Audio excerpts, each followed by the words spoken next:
Привет всем! Сегодня мы приготовим гречаники.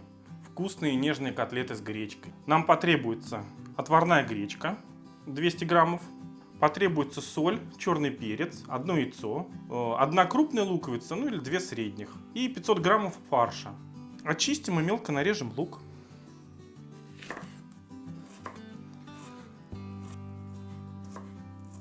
К нарезанному луку добавим отваренную гречку, фарш, одно яйцо,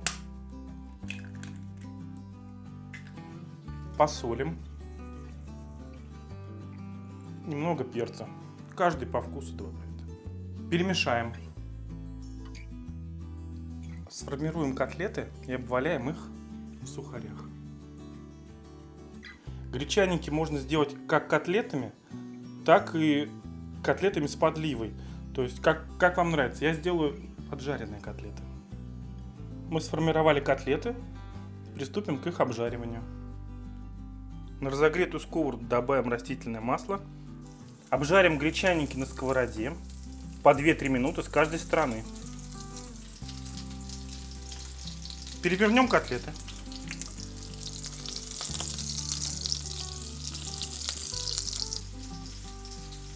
Обжаренные гречаники поместим в жаропрочную форму и отправим в духовку, разогретую до 200 градусов, на 15 минут. Гречаники готовы. Вкусные и нежные котлеты. Приятного аппетита! Подписывайтесь на канал, ставьте лайки, пишите ваши комментарии. Всем пока!